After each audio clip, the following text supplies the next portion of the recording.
What's happening, everybody? Hopefully you're doing well. I am figuring out a new audio configuration here, so just Why is this thing asleep? Oh my word. All right, so let's do this manually, old school. Hey everybody, how's it going? Hopefully you're doing well. Hopefully you can hear me. I am going to listen to my show here real quick. Just give me a hot second. And then I can explain what is going on here with everything.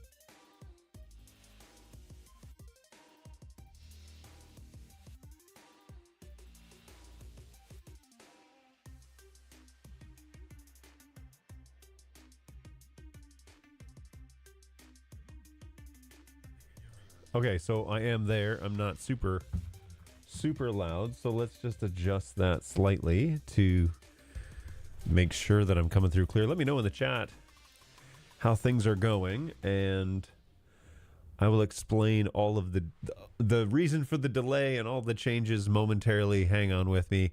Today's non-sponsor is Kibo Group. Let's see if I can get them to be focused here on the camera. There you go, Kibo Group. Oh, I need it in the light. Kibo Group is a work in Uganda, Africa, that they plant and grow coffee, and then they employ a whole bunch of people who would otherwise not be employed. So really cool stuff, and it is not the sponsor of today's show. So it's not Kibo Coffee in there. It's actually Tim Hortons. Shocker of the century, I know. All right, so the, oh my goodness. So total chaos here this morning and yesterday, actually. Yesterday, I was working in my office and looked over, and long ago, I had purchased a X32 core, which is basically the brain of a Behringer X32, an old school Behringer that is now known as the Midas 32. But anyways, they don't make the core anymore. But what it is it's the brain of a soundboard in a 1U rack unit. And I started thinking to myself, you know, this thing's just sitting here. I'm not really doing anything with it. And I'm certainly not as familiar with it as I should be. And what can I do to integrate that into my system? Because quite frankly, although I really like my Euphoria UMC 1820, man, I haven't said that in a while. Although I really like the Euphoria, it is not super clean in regards to the USB interface, and it does some weird things. And so I started thinking, well, maybe there's a way that I could utilize the USB card, just the factory USB card that comes with most of these Behringer devices, and integrate it with my rig here in the office and basically just make them USB inputs and outputs. So I started monkeying around with that and realized, sure enough, there are ways to do that. And basically it's called the X USB driver. You have to get the controller, which is the digital computer interface for the soundboard, but then you can send your sources over to your to the soundboard and then send them back. So that was kind of a neat idea. I thought, okay, well, maybe that's what I do, and started playing around with it a bit, and then realized that Windows has the ability to send audio sources to certain outputs, meaning that if you had multiple output destinations for audio sources, you could send them out individually, meaning that, for example, I have a VLC Spotify channel now that is running full-time the music for the show. So it's no longer being mixed inside vMix. All of the audio stuff is being run through an actual sound processing board, which then opens me up to have all sorts of options when it comes to processing the microphone and audio and effects and all of that. So it's been a very nerdy 24 hours. Like super nerdy 24 hours, because now I'm trying to think through my entire audio channel. And many of you know I'm a big believer of, you have a video channel, you have an audio channel, and then you have your others, presentation and all of that. By the way, first time ever, the Jono Canute show is being piped out to LinkedIn. I hope that's working. I'm not really paying attention because I'm over here on YouTube, but I will jump over to the LinkedIn feed and see how that's going. It does not appear to be going very well. So StreamYard is not liking the way that I'm bringing in the show. So let's see if there's a way that I can do that to kind of clean that up. I'm bringing it in via NDI, but if I were to turn on an audio, or I'm sorry, the external channel, and then to change that here inside StreamYard, bear with me, those of you over on LinkedIn, hopefully that would be a little bit faster. It looks like it is. The audio is still, oh, it's a raw channel. So let's see if I can hear that now. Yeah, so that's working. Hopefully that's a little bit better for you guys. And then what I will do, just again, bear with me here, because it's probably going to freeze up vMix, is I will turn off the NDI generation, because that does tend to eat up, oh, hold please, that does tend to eat up a fair bit of bandwidth. So in terms of processing power and, you know, going out into the interweb. So I'm going to turn that off and hit OK, and see now my CPU is not overloaded, which is nice, which hopefully means that the stream going up to StreamYard is now not overloaded. So also good. Okay, so some of the things that I'm doing here, and let me know if the audio, because now here's a conundrum. The only way that I can really hear if this is, the levels are correct, is if I listen to it on my phone. Seems a little low at half volume. I think that there could be more volume, and what I can do now is I can actually manipulate that inside the mixer and increase the, because I want to get it up to about here, where on my board I'm somewhere between 12 and 10 decibels, and that way it will, I think, behave a little better. So let's see if that makes any difference.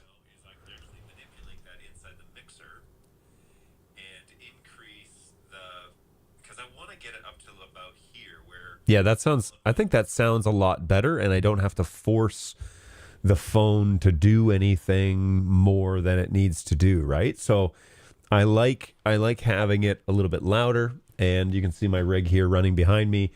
That is a whole part of it. So hopefully you guys are enjoying that. What's going on, Angus? Good morning. Hopefully you're doing well. Thanks for stopping by. And Zach, same to you. Welcome back to the show. Much appreciated. Oh, hey, Sean. What's happening, man? Good to see you. Thanks for stopping by. Always a pleasure. Okay, we do hear you. Yes, we hear you loud and clear. Thank you, everybody. I always appreciate you jumping in and letting me know, because sometimes I don't know. Man, there's so much stuff to talk about. A super nerdy 24 hours sounds like a great time. I mean, I was having fun. I didn't say I wasn't, but it was very, very nerdy.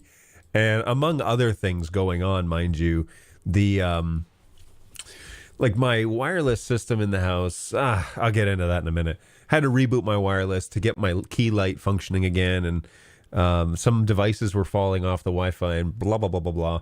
Anyways, I'm up and running now. Have you seen the Seinfeld, yada, yada, yada? That's exactly what I want to use there. Yada, yada, yada. I'm up and running now, and all good there. Hey, John doing a show without an overloaded CPU? Are we? This is an alternate universe is what this is. And don't speak too soon, because it's already kind of peaking. I haven't hashed out exactly the resource sharing and all of this, because I just kind of got this all going yesterday. So, and today was a mad dash to really make sure you were going to be able to hear, and I was going to be able to hear. I'll explain the layout in a minute, but I do want to talk about these NDI HX3 claims, and we really need to talk about that, because that's a really big difference.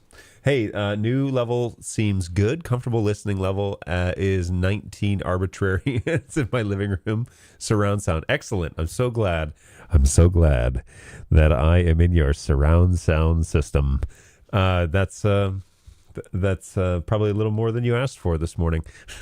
Average YouTube videos are in the 1920 level. So you're in that ballpark. Well, let me know if I need to give you a little bit more. Happy to do it. I'm trying to gauge it here in my office, and then there's all this processing going on behind me. And yeah, I'm trying really hard to like figure out exactly where it all lands. So there you go. Hey, are you planning on being at Infocom? I would love to go to Infocom. Unfortunately, I don't have any plans to be there. But I didn't get to go to NAB, and now I'm like, shoot, I should have really thought this through. I should be at NAB, I should be at Infocom, and doing all of those things. So next year we're going to do some stuff, and I really hope to be at one or both of those. So bear with me as we sort all of that out. I am also, by the way, over on Twitch, so I hope. It looks like my Stream Manager website has packed up. So I'm going to restart that one.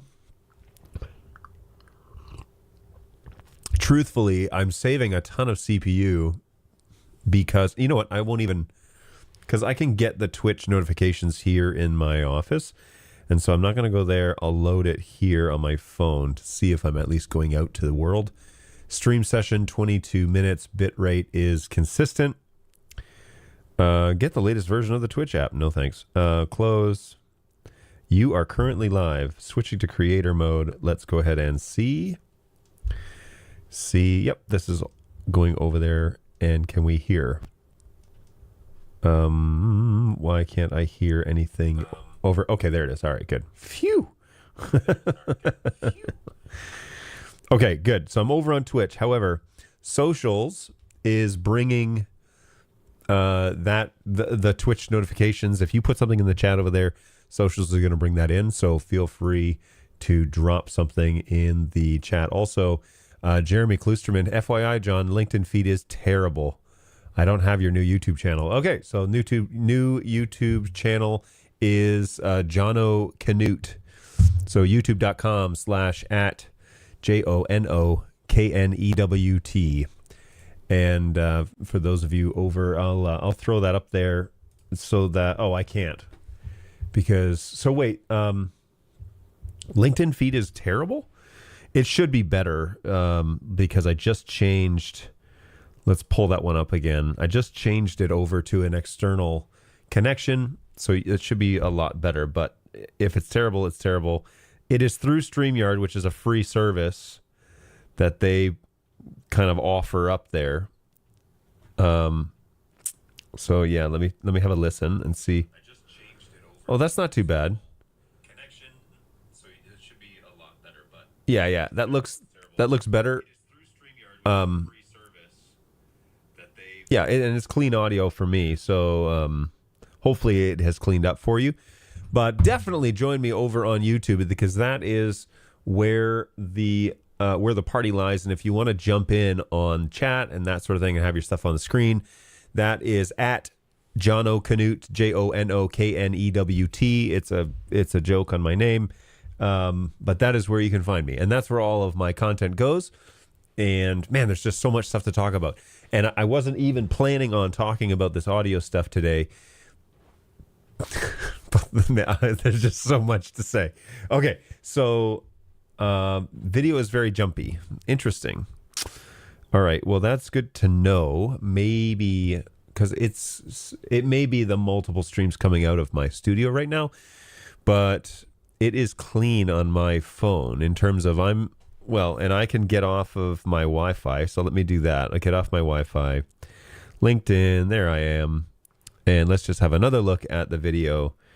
Maybe refresh the browser, Jeremy, if you can, just to see if that's it. Because on my phone, when I pull it up, yeah, the video's not super clean. This is 720p 30. So if I'm dropping frames at the source, which is likely, then I'm probably dropping frames. I'm probably dropping frames everywhere, to be honest with you. So anyways, thank you for joining me over there at LinkedIn. Now, let's get into this because we a few weeks ago, a week ago Monday, I did a show where I watched the announcements for the new Bird Dog camera, which is the X1 and the Mackie. And the claim on the video was just as fast as full NDI. And I said, we'll see. I said, I find that hard to believe because there's always going to be more processing power than that. That day, somebody was watching who I highly trust, and he said, you're wrong about HX3. That's definitely just as fast, and I can explain why. Then a video went up, and shout out to Anthony Barocas for doing this. He went to the booth because BirdDog didn't have anybody from their marketing department there, and so he went to the booth and did them a solid and basically interviewed Dan and got the lowdown on the new products and what to expect and all that good stuff. And in there, he said, I did a side-by-side comparison for my review, and I noticed that these HX cameras are just as fast as the full NDI. Now, Anthony is an outside source. They probably sent him a camera to review. They are not paying him for that, more than likely. And so that kind of turned my ear a little bit because I know Anthony. I know him from my BirdDog days. And he's no slouch. He runs his own YouTube channel, which is very helpful, by the way. If you haven't done so already, I recommend. If you like technology things, which if you don't, why are you here? But if you like techie things, he's a great guy, a great resource out there. I'm always willing to point people in directions of good resources like him. Anthony Barocas, he runs a show called Stream Tech, and it's over on YouTube. He has his own channel, and then I believe he also does work for YOLO Live because he mentions in his booth that that's how he was operating at NAB.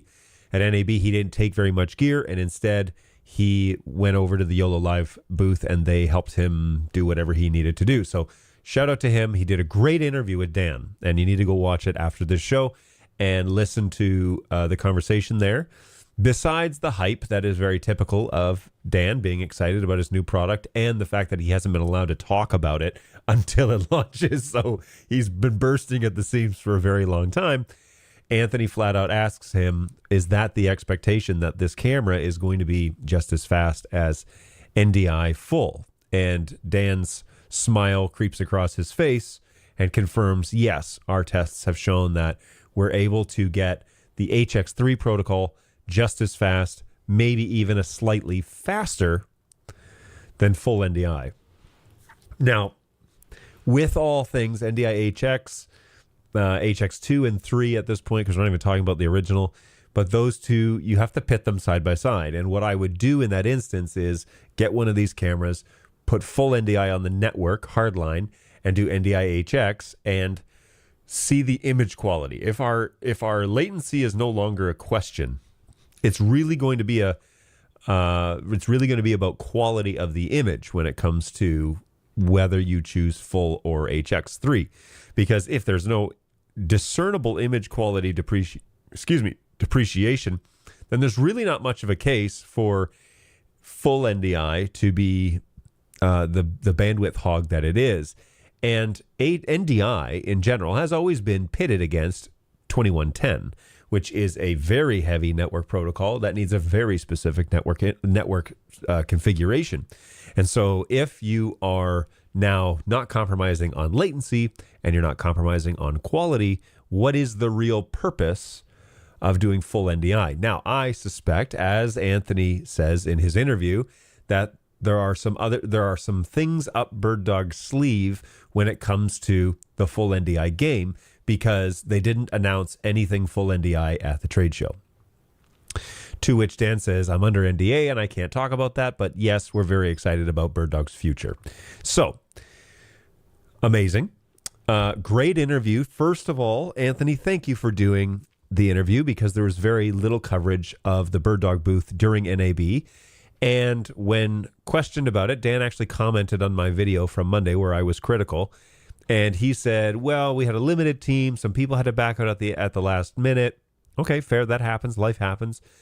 And everybody was very busy and all did a great job, which I said, of course, they would do that.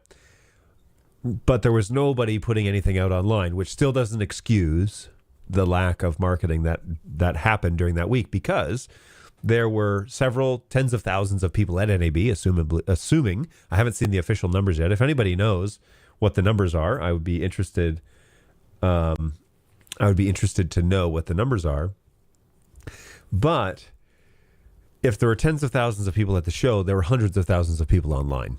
And so we saw a lot of chatter from companies like Blackmagic, from Atomos, from KiloView was making all sorts of hourly posts. Like my LinkedIn feed was flooded. My Instagram feed was flooded. They did a great job marketing their products while they were there. And that's what I saw the most of during the week of NAB. So you can't rely on necessarily your distributors who are representing dozens of companies to do your marketing for you. You really need to do it yourself. And if you're going to talk to all those great people at the show, fantastic. If you have a limited crew, I understand that. There's still, though, 10 times the people watching online. 10 times the people. Not the same amount of people online. For every person you talk to, there are 10 people waiting online to find out. There's an interesting example of this that I want to give. I was watching Global Office Hours, which is something that, or Office Hours Global, or whatever they want to call themselves. And they were going around and they were doing individual interviews with booths. And they said they arrived at one booth, and it was Feel World or something like that. I forget who it was. They arrived at one booth, and they walked up and they said, "Can we have an interview?" And the guy said, "Who are you with?" And he said, "Well, we're with Global Office Hours, but we're not recording. We're actually live streaming right now, and there are 200 people online watching." And they said, "Can you come back in 30 minutes?" And they thought, okay. Turns out that when they came back in 30 minutes, they had the owner of the company ready to do the interview because they knew, I can do one interview and touch 200 people. That is the correct idea about this trade show. It is about having an amazing booth. It is about having exciting products to announce, but it is definitely about marketing yourselves. And if you ignore the online group that is now waiting patiently to find out, and look, man, we're all online on Monday morning waiting to hear about this. And if you don't have a way to get that information out to the outside world and to be updating, here we are at NAB, this is what we're doing. It is not detrimental. It's just a giant opportunity missed. And so I really appreciated that about the guys who did go and put those things up. Anthony put his thing up, I think, within 24 hours or maybe quicker. It looks like he went back to his hotel room and like edited right there and got it online. Amazing. That's so cool. And I don't think live stream is necessarily the feasible way to do it, but I do think making videos and then packaging them and then shipping them out, even if they're 5 minutes, 3 minutes, 2 minutes, and pumping those out 1 an hour, 2 an hour, would go a huge way in getting your product, and I'm talking about just anybody at the show, getting your product out to the market who is not there in the house. And so, you know, I hope to see more of that in the future, because I think that would be a really great move forward. So, hey, I have a special pass if you want to come to InfoComm. Oh, I appreciate that. When is InfoComm? Let me look. My life is taking an interesting, busy turn. So more on that later. More on that later. I promise you guys, I'll get you up to speed. I'm at 56 level on my laptop, so halfway on my laptop. 56 level. Oh, on volume. Oh, fantastic. Very good. What's your vMix render time? Oh, let's not. The render time is 9 ms right now. Is that too high? Yay, I can chat now. What's going on, Jeremy? Welcome to the chat. Hey, I had a great conversation with Jeremy the other day. He was very generous with his time and his knowledge. And he was a part of Resi making an announcement that they are launching a new product, and there's a limited version of the product that is an encoder. And so, Jeremy, I should just have you on the show at some point. We could just talk about that. But, yeah, welcome back. Glad to be back with you. Yes, so happy to have you back in the chat. Thanks for jumping on the show, and feel free to subscribe so you know where I'm at. This is where I do all my stuff now, is on this channel, and we're gonna grow this one. My LinkedIn feed had a decent smattering of Bird Dog posts, maybe more prior to the show than during. Yes. Okay. So they announced all of their stuff on Saturday. Cool. Fantastic. But that's when you make the announcement. You have the cool video, da, da, da, da, da, da, da, da, da. You do a little dance and a little song, and you have the camera spinning around and waving the little antenna and all that crap. And then when you're on the show floor, you go into detail about the features of the, why do I want this camera? Make me want it. Sell me the camera. If you can do that, then great. But and it's not Bird Dog. It was everybody. I didn't really get. Now that I've been to NAB, I know kind of like more about what should go out online during that show. Get people hyped up, make them regret not going. That's a huge piece. I mean, and the NAB show channel is cool. They do like a roundtable discussion that goes on all day. But honestly, I didn't watch it because what I want to know is what, like the companies that I follow that I'm very interested in what it is that they're up to. I want them to make me wish I had made an awful choice and regret not actually going. Infocom's on June 12th to 14th. Okay, that might be super challenging for me this time around. Free World? They make field monitors. Yeah. It's Feel World, right? FEEL World. Yeah, they were just walking around to different booths, and they walked up on them, and they had them. I forget if it was them or somebody else, but I may be getting that wrong. But anyways, the point was they made time for the owner of the company to talk to the 200 people, and it was a Zoom call. So they rolled up with their camera rig, right? And they were holding it up. This guy was like holding the camera, and on the front they had like a 10-inch screen, which I think also was a Feel World monitor. Maybe that's where I'm getting that from. But it was a 10-inch screen, and it was a Zoom call on the screen, and it was just like a regular recognizable, oh, this is Zoom. And Office Hours Global said the great thing about that was people were like, oh, I've been in thousands of Zoom calls, I know how to behave. And the whole I'm live element went away. It was just like, oh, I'm on a Zoom call. That's all it was. So that was really neat to see how that worked. LTT used to do that all the time back in the day. LTT. Oh, Linus Tech Tips. Yeah. That is, though. Anyway, I think that's the right idea. Name the date and time. It is true, though, nobody covered the show very well. Usually PTZ Optics covers it, but the video makes you nauseous.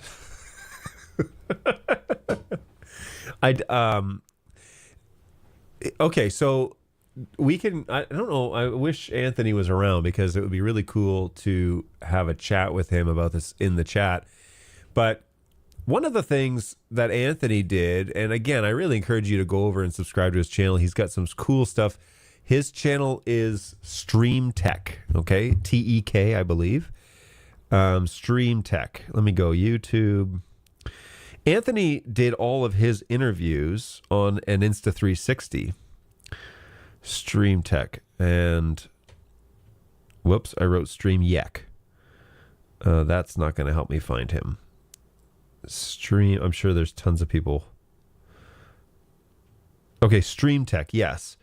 So he looks like it, his channel looks like this. All right. And he's got a whole bunch of great videos there that work really well, that are, good stuff. The his filming method, because he was kind of a run and gun one-man show. He had a clip-on microphone, and he had an Insta360. It looked like an X3 maybe. And he just put it on a stand, and then in post just cut it so that he could just go back and forth between the viewers or include them both. Now, with the wide shot on an Insta360, you get that fisheye look. It's like an ultra wide, and so it kind of bends the corner of the image. And if you put the camera, next to you and your subject like this, and we're talking, then you get this weird effect when you're talking to when you're interviewing the person. They're kind of like looking. It almost looks like you're both looking off into the distance and not talking to each other because the 360 lens. But what I really liked is that at first I was like, oh, he's using a 360 for this. Like he should have flattened this. But then the guy would jump around, whoever was presenting would jump around in his booth and show lights or show whatever. And Anthony could just cut to those shots really like in post. And I thought, yeah, this is a great way to cover this, because he doesn't have to worry about the filming aspect. He can do that in post. He just has to worry about the interview and making sure that he's touching on the points that he wants to touch on. So by the end of about 2.5 videos, I was a big fan of what Anthony was doing. And he's a great example of how you can low cost cover your show and get the content out there, but still cover the show, which is what we're asking for. So kudos to Anthony for that. That was well done. Hey, which was the Insta3 camera that you recommended? So the one that I'm looking at is the 1-inch RS. It is a 6K camera, and it's, of course, their most expensive consumer level camera. I really want to get this thing, though, because it does great in low light, which when you're doing anything indoors is always a gamble. And so it does great low light. The X4, I've seen some recent reviews, finally, that have talked about the X4 versus the 1-inch, which is exactly what it should be, because it's a 1/2-inch 8K sensor versus a 1-inch 6K sensor. Okay, so they definitely needed to do those comparisons, and everybody's like X3 to X4. Okay, that's an incremental bump. Obviously, the 8K is going to look better, and it's a new processing chip inside. So, there's not really much comparison there. It's going to be better. But the 1-inch, that's the one you have to compete with, because it's like putting the P240 up against the P4K. That's what it's like.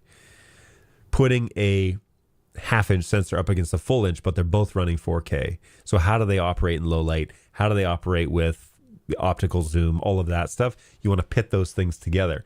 So that is where I was camping out, waiting for those reviews, and they came out in droves shortly after the announcement. Some guys advocate that if you're shooting in everyday conditions and not low light, both of them are pretty much the same. Save the money, go with the X4. Some people said if you're shooting for in low light, or that's something that you're doing primarily, then heavily consider going to the 1-inch still, because it does better because of the larger image sensor. However, the video quality on the everyday shoot between the X4 and the 1-inch is noticeably better on the X4. So some of you know that I have a HTC Vive Elite headset. My kids and I play video games in them all the time, in the headset all the time. And I take 360 video with, I thought ahead this time, with my Insta360 Evo. This is a old school. Let me see if I can get it to yoink. This is an old school. You can barely see it because it's... Anyways, this is the Insta Evo. This is the 360 camera. This is one of their like initial concepts, right? The difference, though, with this is that it turns into a 180 camera. And so it does like the 2 eyeball look thing, which allows you to do 3D videos. And I really like that ability, other than the fact that it's not 3D, 360, which would be, I don't know how you could ever do that unless you had one of the professional ones. But I like having the option of doing 180 and 360, but all of the new Insta360 cameras are all 180 are all 360, and they don't have a consumer level 180 camera. So I basically my next move is, what 360 camera am I going to get? Which means this camera, which overheats, by the way, in this configuration, because all cameras overheat in when they're all bundled up like this, overheats in this configuration.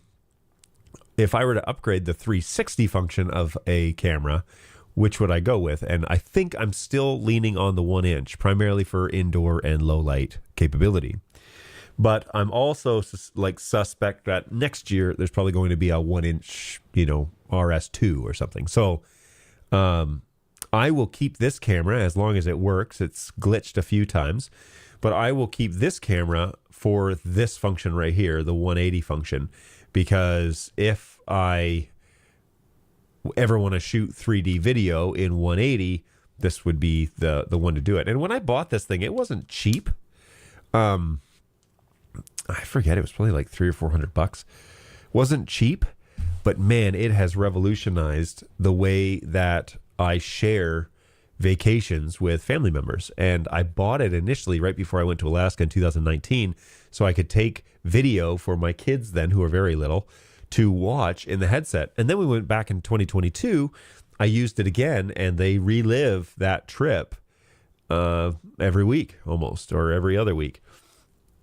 It is also amazing that my kids, that 2022 was 2 years ago, how little they look back then, right? Because my kids were 4 and 8, I guess. And when I was there, I felt like, oh, they don't look any different than they do now. And then I put the headset on, I'm like, wow, they're little kids in these videos. So they're growing up fast, man. That is for sure. A related product that I'm very tempted by is the Zoom H3 VR. I've heard a few absolutely top-notch recordings made with it. Interesting.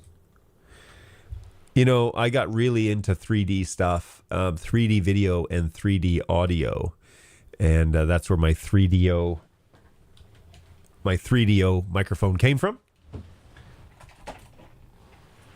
Originally, I bought this for a school that I was working with, and then I bought it off of them because they never used it after I left. So this little 3DO microphone is really cool, although it makes TSA very nervous. So maybe check it in your bag and don't bring it on board, because they ask a lot of questions when they pull off the earmuffs, and there are 2 silicone ears behind the earmuffs. They look at you a little strange. So, yeah, be careful with that one. Hey, John, I have one kid graduating from college what? You're not that old. I have one kid graduating from college in a few weeks and one graduating from high school the following weeks. The kids grow up so fast. What on earth, man? What elixir of life are you drinking? You do not look like you have kids in college. My goodness. Ooh, that coffee is no good. All right. So let's see here if I can kill this computer again. Let me close a few programs that probably don't need to be. Oh, why am I running this? Oh, no. No wonder. Close this program. How did that do? Did that change anything? It's still closing. I guess it wasn't really doing anything.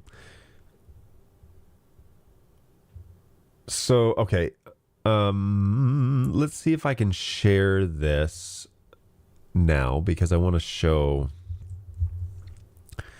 my desktop and what it is that I'm doing with my X32 core, which is so cool. Ooh, computer is slow. Not liking this at all. Okay, here we go. I've got a lot of programs running. Matter of fact, yeah, I guess I need that. Okay, I was like wondering if I need to run all of these. I don't think I'm using this webcam app after all. So I'm going to kill this. Yeah, okay. All right, one less thing that computer doesn't have to do. Okay, so over here on, I'm going to move my browser over here, and then I'll bring this here. All right, let's have a little look and see what might be going on in the, oh boy. Okay, let's try that again. Select the source, John. Okay, so welcome to the X32 core soundboard, essentially. And this is for multi-purposes of things that I'm doing, but I've decided to route all of my audio on my computer over to my soundboard, which is here in this rack. It's underneath these red lights that are lighting up. It's this one underneath. So the X32 core is the brain of a X32 Behringer board, now known as the Midas or the M32. They don't make a core unit anymore, I don't think. They make a rack unit, which it's like a 2 or 3U unit. I think it's a 3U unit. It's massive, but it has a bunch of inputs on the back. It has Midas preamps on the back, which is super nice. This one doesn't have any inputs at all. It is just an interface, and you're supposed to end up buying like a stage box, like an S16 or an S8 or something like that you can plug in via Ethernet cable with Digital Snake, and then that's where your inputs come from. Or you can use this as inputs and outputs from your computer. Now, it gets confusing because your computer is outputting sound and waiting for inputs, but on the board is the inputs are the outputs on the computer, right? So when you're working with them here, they're outputs, and when you're working over here on the same computer, they're inputs. So it's a little confusing, but you get the idea. Recheck your render time. Render time is up now.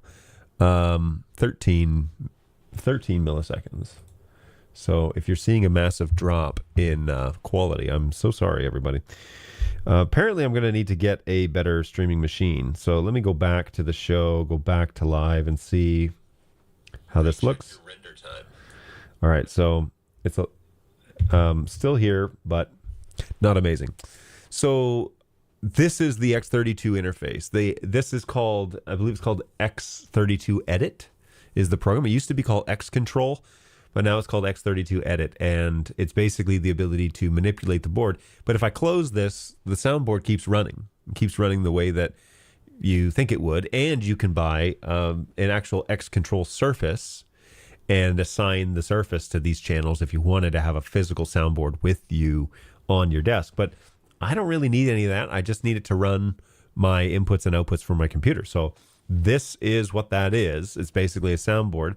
And you'll notice here that I'm running over 2 mix buses. The first is all of the audio minus my microphone, because I don't want to hear my microphone. And the question that I had to answer was, how do I get this audio over to the soundboard and be able to manipulate the microphone and be able to manipulate all the sound that's happening through the stream?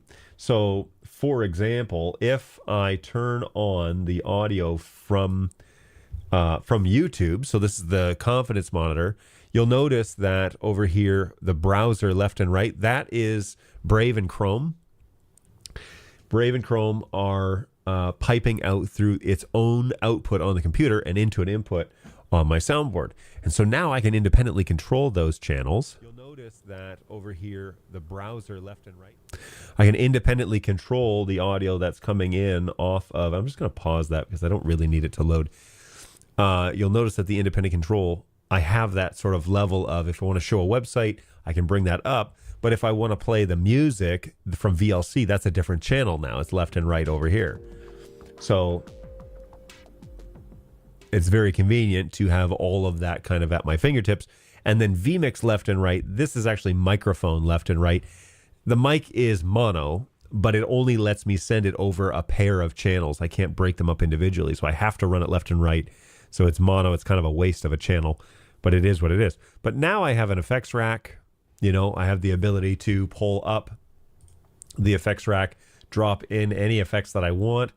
I can create, so this is just my selected user interface, but this is all of the channels here on the board that are available. But I just use mine, so I have my own little subgroup over here that I can just put them all in one place and be done with it. So that's super helpful to have that. Oh, what's going on, MTash? How are you, man? Hopefully you're doing well. Thanks for coming by. Always appreciate you. Oh, TSA have issues with the copper phone mic. I mean, rightly so. If I was running TSA and I'd never seen it before, I would wonder what it is. But I have shut down 2 TSA lines. They funnel people away from my line after I go through. So I typically just check it now because it's not worth it. Hey, have you seen the Mixing Station app? No. Is this through Behringer or is this somebody else? I haven't seen that. Hey, the iPad app for the X32 is great. I agree. I have an iPad Pro 12.9 and, go big or go home. Although I really like being home. I have an iPad, a big one, and I use that all the time. So if I'm not sitting here at my computer, I can have the iPad open and have touch ability on all of those channels, which I should have that iPad in here, but alas, I do not. So that might be a good thing to not have to run this program necessarily, if I don't want to. Now, the other routing issue that I have here is I want to be able to send all of the audio stuff back to vMix, but then I want to be able to also send my microphone back to vMix. But I don't want to hear my microphone. And if I listen to the main mix, I hear everything, right? So that is why Mixbus 1 is solo, because if I unsolo that, my voice shows up. And I haven't figured out necessarily, I've looked a couple of times, I haven't figured out how to remove an input from the monitor channel, because that would kind of defeat the purpose of a monitor, right? So I'm just turning them into mix buses, and then I'm listening to the mix bus, which is everything but my microphone. Now, my microphone sounds amazing in this rig and in my nice headphones. It has a nice rich sound working really well, but I haven't figured out a good way to then just use the monitors for just the computer audio. I also have my desktop monitors turned off, obviously, because I don't want my microphone to pick up any of the music or the sounds, anything like that. And of course, then if you unmute your microphone channel, you get feedback. So thus is why I'm wearing headphones today, and I've got one of them open so I can just kind of have a little spatial audio. So it's an aftermarket digital mixer console that lets you use a familiar interface across most any digital mixer. All right, off to the Mixing Station app. Mixing Station app. Let's see what we can find out on mixingstation.app. Is it an app, or is it a device, or what is it? Oh. Download. Remote control digital mixer. One app. Any platform, multiple mixers. Ooh, that's cool.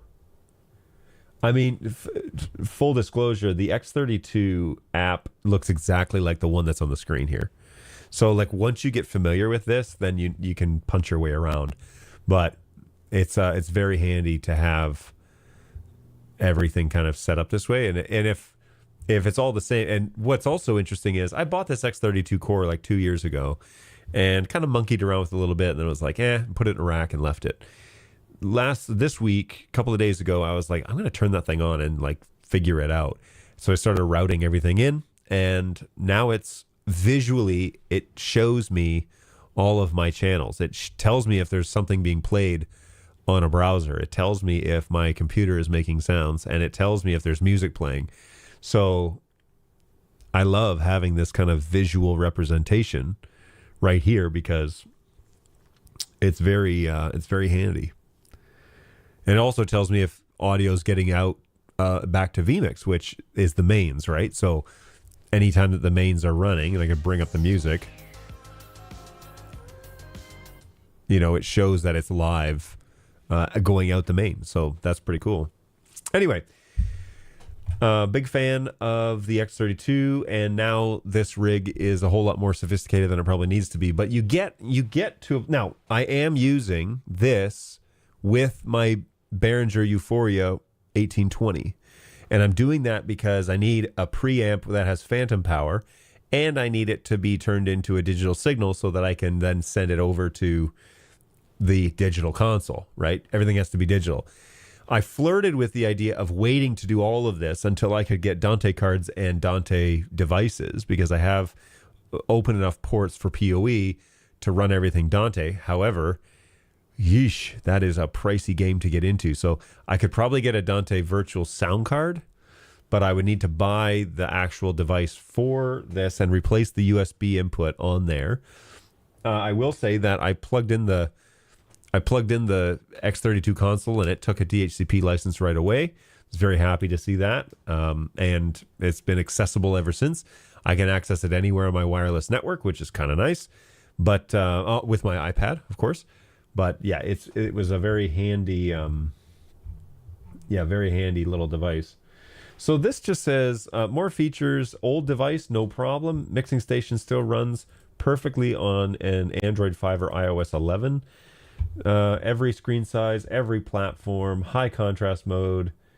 I mean, that's cool. Improved RTA. There's an RTA inside. I mean, yeah, this is really cool that this is an option. I want to get really comfortable with the digital side of the X32 because we use an X32 at the soundstage in Nashville, and I would love to be able to know my way around really fast and routing. Routing is really the main thing, the main issue. But anyways, it's helpful. And I've been looking then into the onboard features. I did a firmware update yesterday, which was super simple.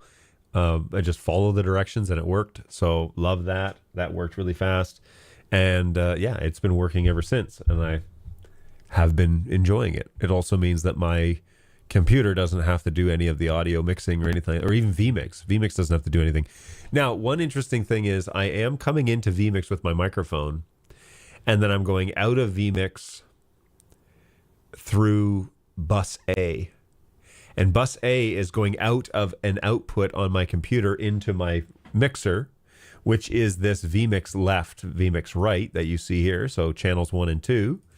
And then it's going into the main mix and coming back into the show through mix bus 1 and mix bus 2, these two right here. So again, if I unmute, oh, this is hard to listen to. If I unmute the mix buses, both the channels, both of them are there, and I'm sending that over back then to vMix as the master output. So pretty cool, pretty fast, which I really like. But I might like to get into the Dante realm eventually if I could ever afford it. I never used an X32 for this, but it seems like there should be a mix minus option. I know you can have set up some unique auto mixing settings on the X32. Yeah, I looked at the auto mixing. I haven't gotten into finessing it very well, but it is there and it does appear to work. But yeah, we'll take a look at it. Yeah, it's a cross-platform app. Very cool. Yeah, I'll have to look into that. I don't know anything about it, so I'd be very interested in finding out more. Okay, it is already noon, so and I started 10 minutes late, so let's keep going for a few more minutes. So pretty excited. You know, there's been a lot of post-NAB videos coming out onto YouTube this week, and that is one of the things that was mentioned is like, well, you know, the week of NAB is about in person, and then afterwards we kind of leak out. We took all sorts of pictures, all sorts of video, and we're going to leak that out over the next couple of months. One guy on Office Hours to speak to that, and I think I said this a week ago, or maybe it was, last Thursday. One guy on Office Hours, he just said, when NAB is done, we're kind of done looking for NAB stuff. Like, we go to NAB and we pay attention during NAB for the NAB announcements and to see like, wow, this is happening right now. Like, look at all those people. Look what I'm missing. But once it's over, I'm not really looking for NAB videos. Anthony, for example, at Stream Tech has published a lot of stuff, but I don't know if he still has a lot more or if he just published it all right away. My approach to that would be get it all out as fast as you can, because the hype over NAB is going to be done pretty soon. And so you're going to want to probably get out of the NAB footage pretty fast and not reuse it, especially because Infocom's coming. And Infocom will be the next one, right? So that'll be the next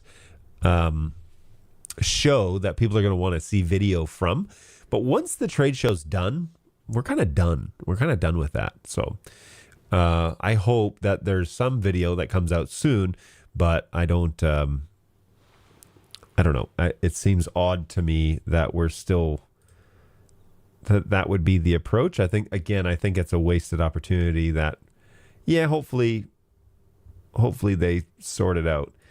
All right, now Companion, something's up here. Launched Companion. My Stream Deck has stopped responding, and so I'm going to launch Companion and find my Surface. Stream Deck, rescan.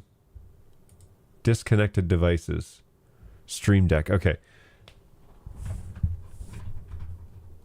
All right, so we'll reconnect her on the USB hub. See what that does. Hopefully it doesn't jack up any of my other options here. I've run out of USB drivers, by the way, so I'm maxed out on what I can use. I've got 2 USB hubs, but I can't add any more USB devices because I'm maxed out. Anybody know a workaround for that other than a better computer? Oh, man. Stream Deck. The Stream Deck does not like whatever it is that I'm doing. So let's try a different USB interface and see if this will help. All right, here we go. She's loading up now.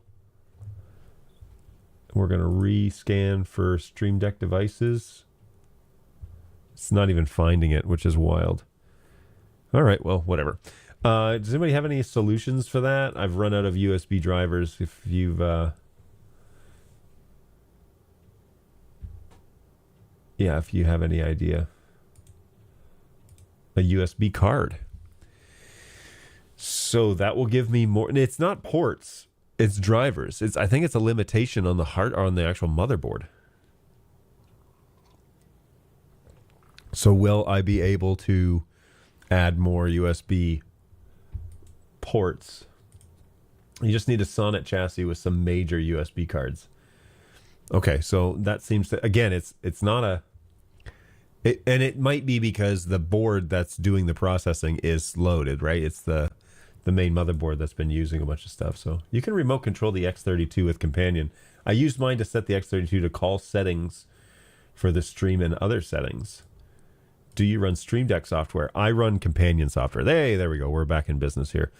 I run Companion software, and I did see inside Companion the X32 option. So if I pop this over here and we go to buttons, and this is the one that I was monkeying with the other day. Check this out. There are a ton of X32 options up in here. I haven't even looked. Yeah, I haven't even looked, but I definitely should set a mute button, which I believe this button, where are we here? The page 2. Let's delete this guy. I don't need that. So the mute button now should be this one. So we're going to can this button, and then we're going to create a button. And we go down here to X32, and we're going to say mute. Now what to do? Do I mute the mix bus, or do I mute just the vmix channel that's bringing over this? I mean, we can skin a cat multiple ways, right? Let's go set mute. Oh crap, we're gonna have to duplicate this. Set mute vmix 1 and 2 toggle, and then feedback X32.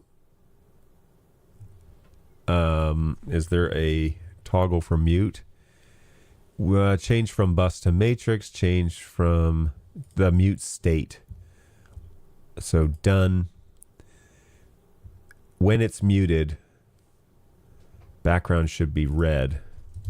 So if I type mute, oh wait, let's do mute.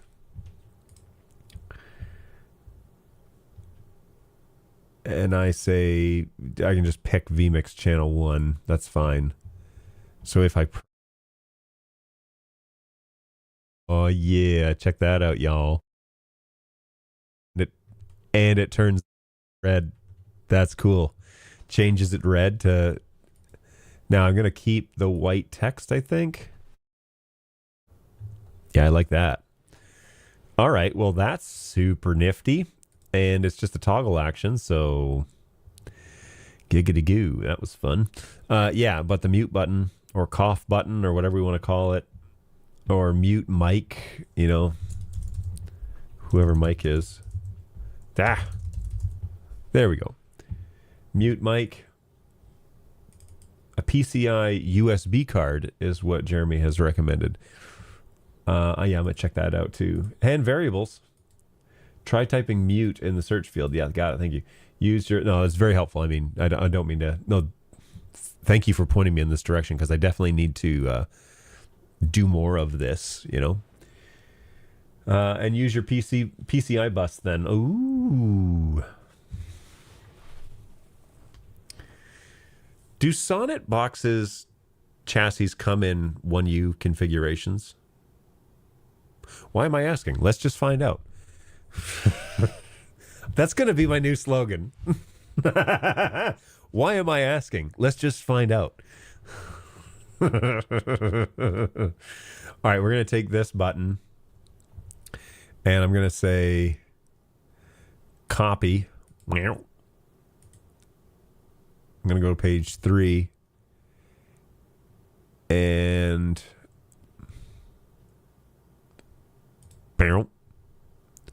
copy. Did it change it?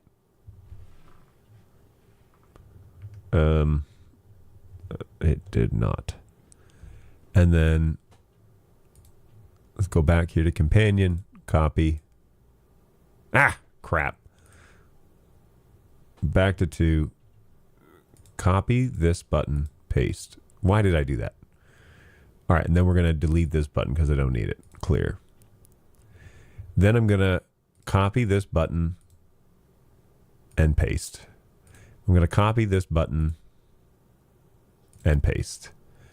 And I'm going to copy this button and paste. Okay, so now we've got the... Wait.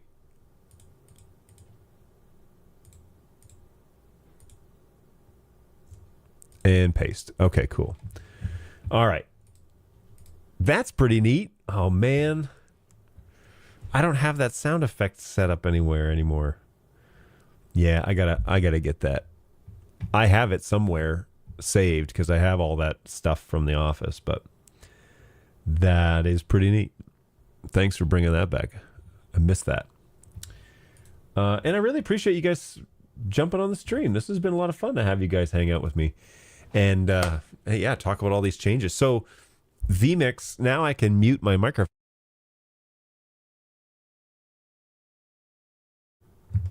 Right? You can't hear me. But yeah, it lights it up red. And that is awesome. I love that. If we click on this button and feedback, the other thing that I wonder, could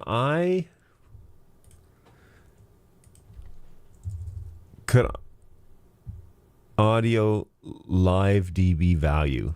This is the one.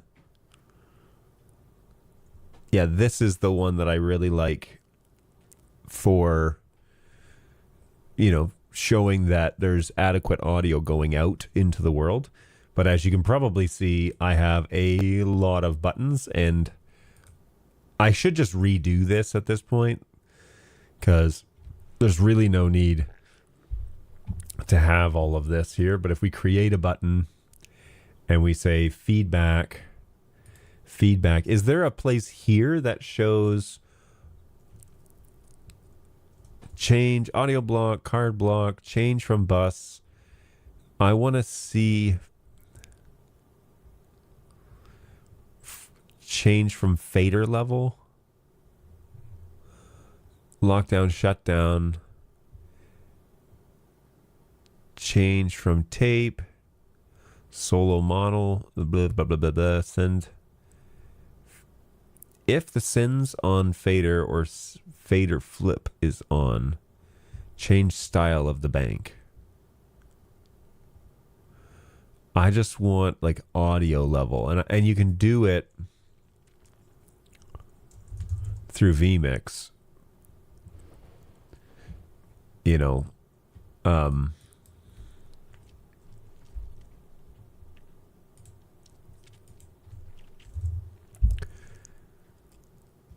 come on. Okay. Audio bus level, input level. So now we have a master level here. This should be 2.9, so it should be showing something because the master level is up. actions. I don't really need actions. I just need it to feedback. So this would be like my microphone. Why isn't it showing anything? All right, I'm going to get rid of this. Just cancel. Go away. Go away. There we go. All right.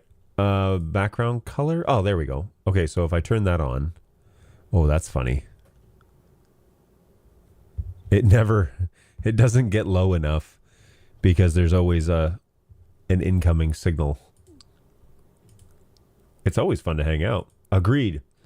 Variables, says Ben. I have an audio button that shows me the decibel. Cool. So you're saying in here.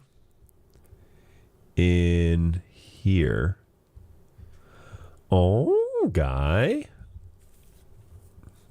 All right, so they're all undefined right now, but you probably have to assign it on a channel, right? Oh, she's still thinking. That's why. All right, keep it going. Variable FX return DC for mix input. So they have the buses then? Where are they? Matrix 1 mains FX returns. Okay, cool. So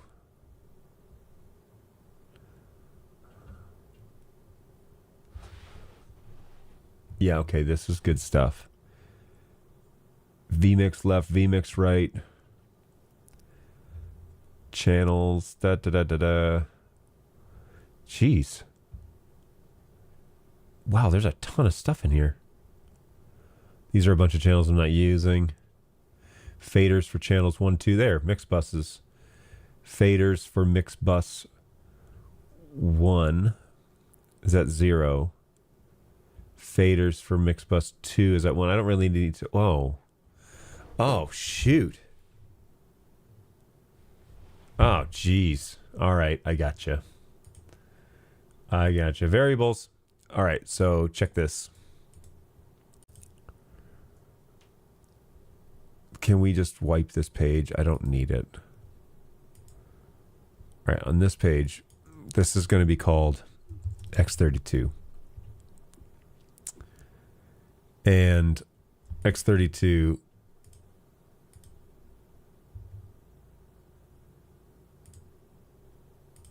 all right. Oh my goodness. This is ridiculous. Custom variables, Behringer. So we can just do like this, right? Edit button, create button, button string, paste. And then this is mix bus 1 fader. So now, jeez. So now if I go back, I'll move this over here and I change mix bus 1 to something else. Oh my gosh. It shows it in stinking real time. And if I say just flat out 0, wow. Oh my word, dude. All right, here I want to put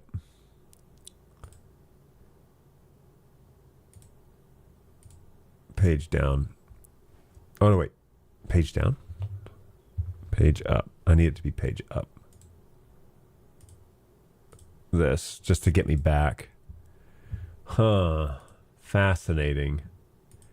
Yeah, you can copy the variable and just paste it into the text field. Okay, so check this now. Copy.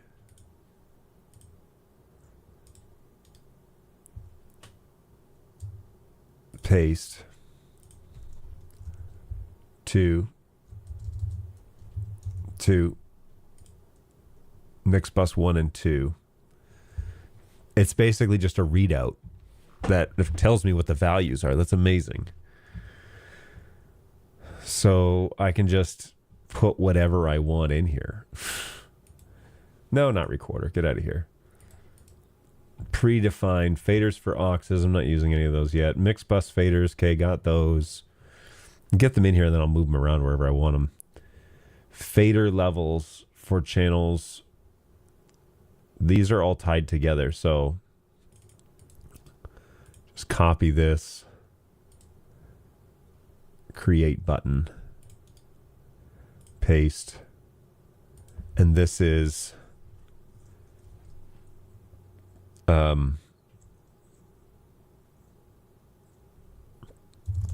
this is vmix bus A input is what this is.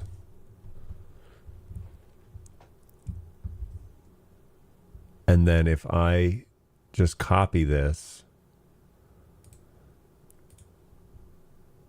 create button.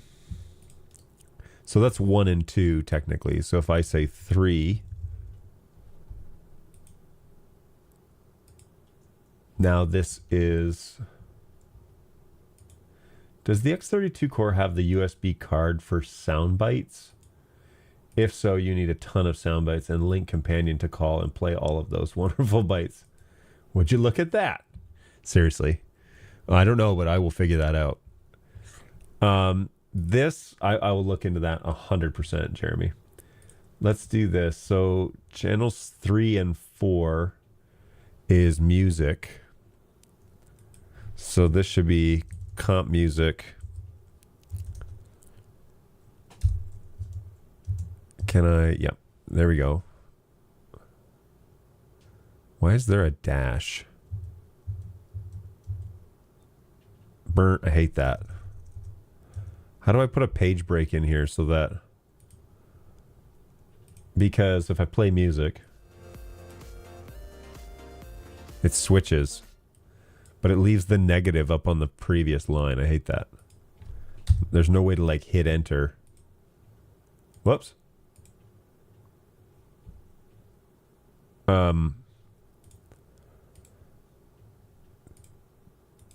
Size 14, size 18. Yeah. I want to be able to change that somehow, right? So that's music 3. Channels 4 is music. 5 is browser volume. So here, create button, paste, channel 5. Whoops.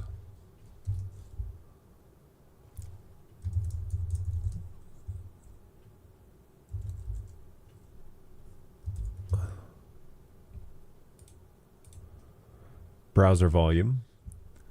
So I don't have anything playing in a browser right now, but that's fine. If I change it, at least it should show me the value. Yep. Okay. And then that's 6, and then 7 is the remainder of my computer audio. So if I say paste, and I say channel 7, this is just general computer audio. I could just change this one to say music. I know what it is. This is for me, not for anybody else. So music, browser volume, computer audio, or computer volume to keep it consistent, I guess. And then we're going to make that size 14 so it all looks the same. Well, that's pretty neat. How neat is that? All right, so what else do we have in here that we can use? So I've got all these. Don't need any more of those fader readouts.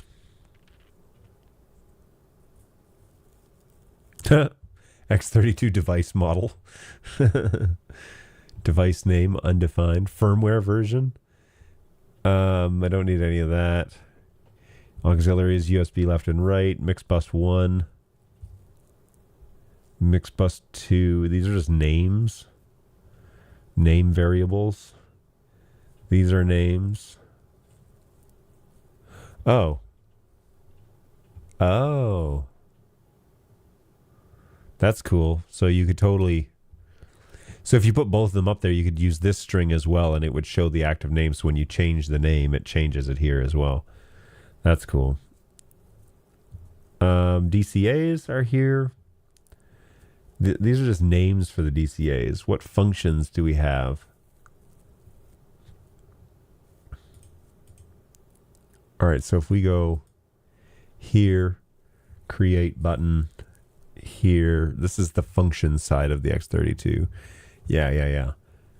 So there is a mute group toggle on off mute. Oh, these are just groups though, not, that's not what I thought it was. I'm looking for mute mix bus. So if we type in the actual word mute, geez, my computer, mute group, set mute for bus to matrix send. Okay, so let's just say set mute, done. And then we'll scroll down here. Whoa. Mix bus 1. And toggle that. So then this is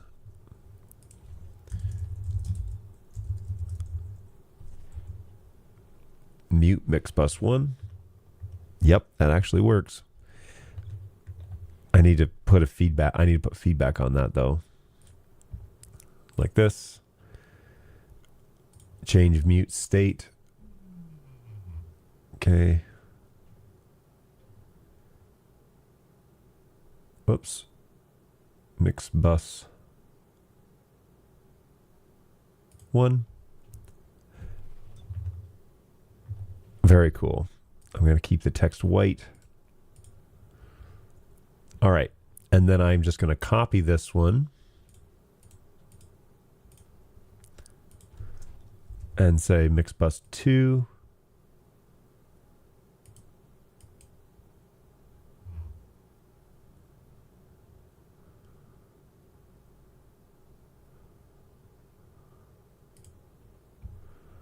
Toggle.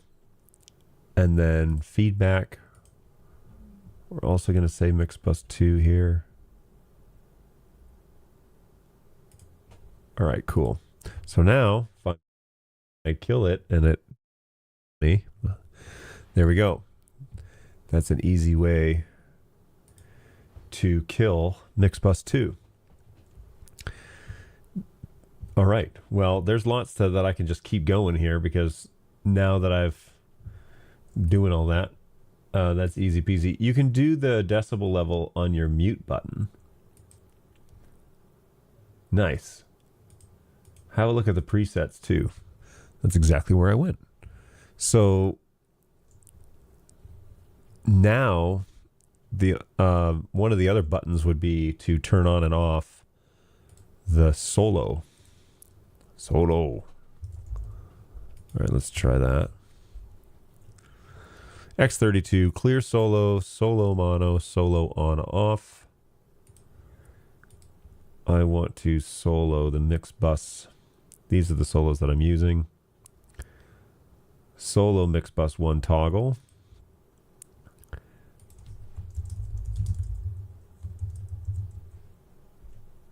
And the feedback on this.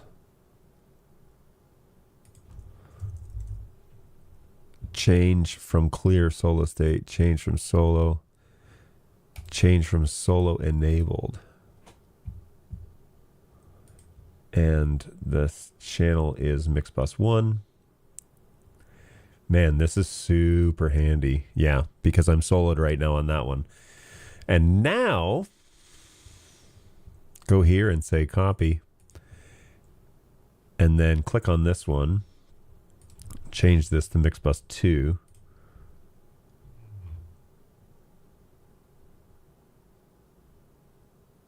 Mix bus 2 toggle.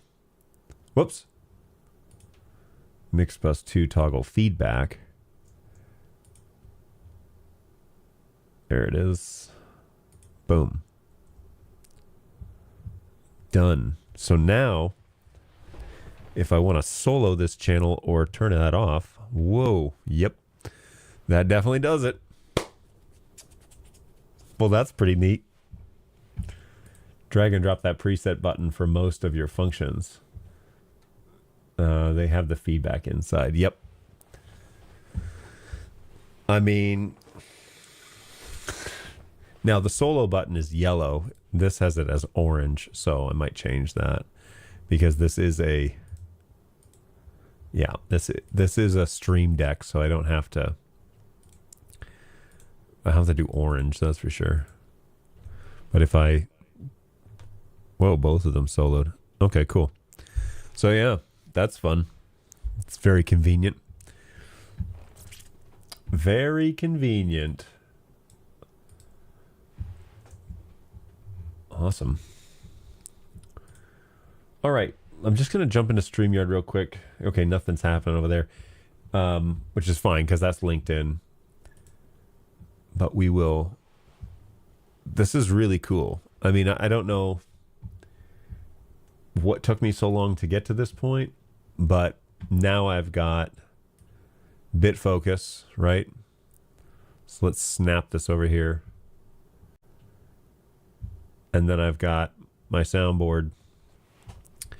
And it definitely gives me a lot of information that I'm looking for. I would love to get the channel 1 and channel 1 decibel levels reading out on here, because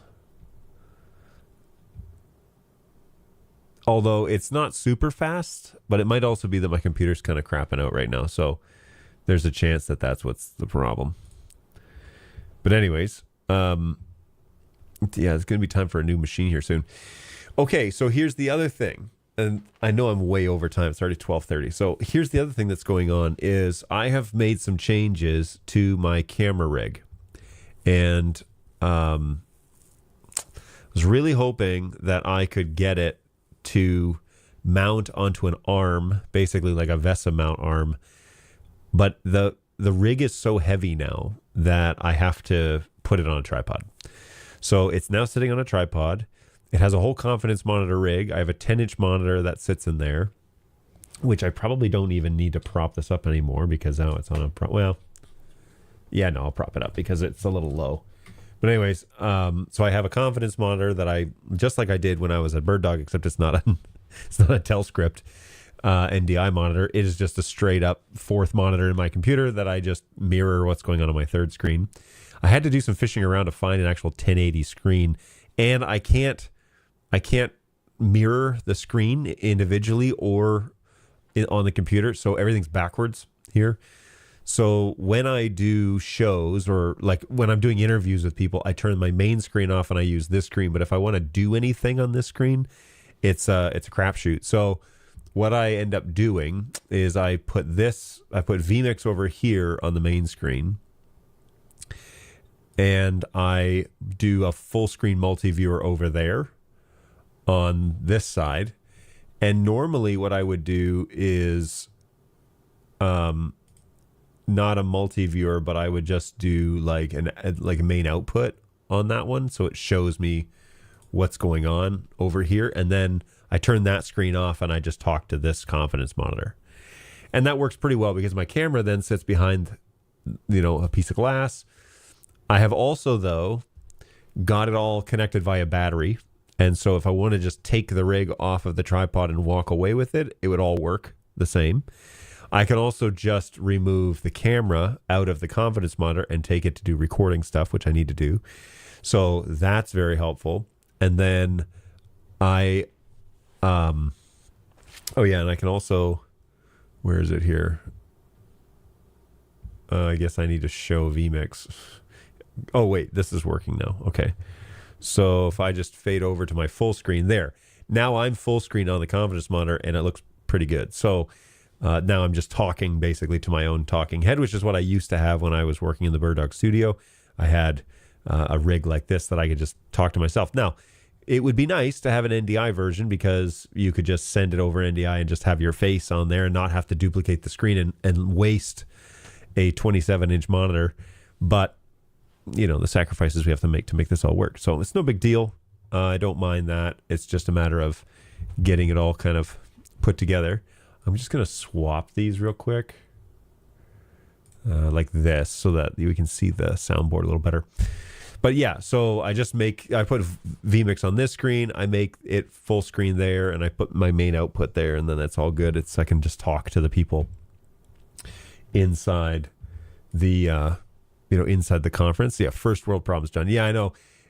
I'm quickly realizing that the reason why this is taking me 48 hours, or well, 24 hours at this point, 48 hours, is I'm having to logically think through, okay, it goes here, it's called an output, and then it comes in here, it's an input, and then I need to turn it around and put it in this mix bus and then send it to the output, which is an input on the computer.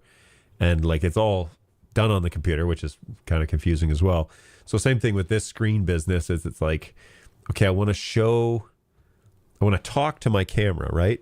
And I want to have a big screen. I want to talk to the lens, make sure that I'm communicating into the lens, but I want to see what I'm doing here. I want to see what the framing is. I want to make sure it looks right. I need to be able to monitor things, but I need to be engaged with the content that's happening. And so like, how do I do that? Well, this is how you do that. It's you do full screen here. And then in vMix, you have that on your main screen and you bring people in otherwise, and we can do whatever. So yes, first world problems. I know, but they're fun first world problems. It's just a matter of we gotta figure it out, you know. So now I'm gonna put vMix back over on this screen, which means that I'm seeing vMix on my confidence monitor, which is no big deal. And then I can bring you guys back into my shared screen so you can see my soundboard and all that good stuff. So there we are. Those are all my changes. Now so I added a battery, a 99 watt battery, which is the largest legal limit you can take on an airplane right now. So I added a battery so that I have a confidence monitor on top of my camera, which means that I can see all the color balance and everything like that. And then I have a new handle that confidence monitor sits on top of so that I can see it over top of my teleprompter. So I have full view of what the camera is seeing and what I'm able to see, but I'm also able to talk into the lens and so on and so forth. And then, so the battery runs that. It runs the camera through a DTAP attachment. And then I have wireless microphones, which are tied directly into the camera. So if I'm recording something, I have the ability to just do wireless.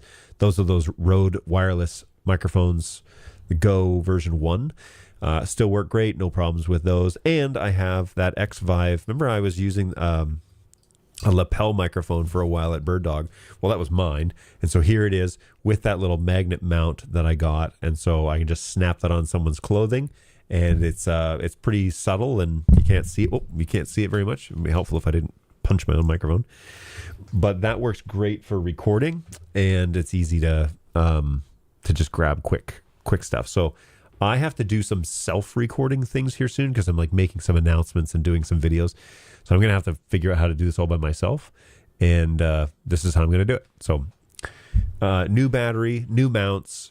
The rig got too heavy for the arm that I was using, so I've got it now on my tripod sitting low, but now I can adjust it up and down however I want, and I can tilt it forward if I want, which is what I'm doing here, and I'm framed pretty much perfectly inside the shot. So I really like that. Even when I spin off to the side, I'm still framed perfectly. So I really like that a lot, if I say so myself. All right, so that is all the updates. That's everything that I've got going on here. And all of the, let me get this going again, all the updates, all the things that I have. Why is this not catching up? Anyway, yep, so that's it. That's it for today. I'm going to wrap it up. Thank you so much for jumping on board, helping me sort out some of this, the Stream Deck's companion, Behringer X32 stuff. I love having the ability to have it all right here on a visible page. I do need to be able to jump. Oh, that's cool. So if I go page 5 and I go up and say fade. Yeah, okay. So that works really well. So I may put a fade command on this screen. So if I go back to this one, see the bottom here. This is page 5, and I want to probably put the fade commands there. So if I go here and I say copy, it's going to be right here whenever it loads. Man, this is brutal. All right, go back to page 5, and I want to paste it here. Is it going to actually work? Oh boy, we're struggle busting here to get out even to YouTube. So I'm probably doing too much. So I am going to call it, and I will get back to you guys. Well, you know what? Let me make sure this is actually going up, because there's no point in saying goodbye if it's not even working. So let's reload this, close this down. I'm going to close down Companion at this point. I'll make this full screen again. What else can I get rid of here? Nothing really. So we'll see if the Creator Studio comes back. And let me see. I'm still live here on my phone. I'll make this full screen. Close this down. Yeah. Still live here, so that does not appear to have, I haven't lost much, but all good. So we will we'll go again. Hey, it's just like old times. It is just like old times. Me trying not to freeze up at the end of the show.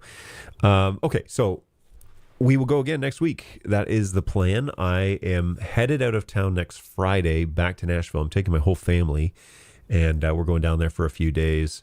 So we'll be in full-on shutdown mode next week. But I will plan to be back online next week. Same time, same place, same hour.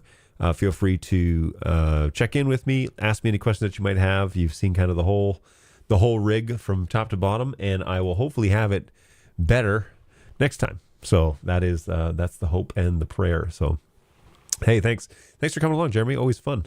Thanks for having you along. And we need to talk more about Resi one day on here to kind of get people up to speed as to what it is that it is. So we did a show back in the old Bird Dog days, and it's probably time to have an update. So we'll go down that road one day, and hopefully you and everyone are doing well. I will see you all in a week. Let's plan on that. And I will post sometime next week what we'll chat about. So take care of yourselves out there. Be well, and we will see you all in the next one. Cheers, guys.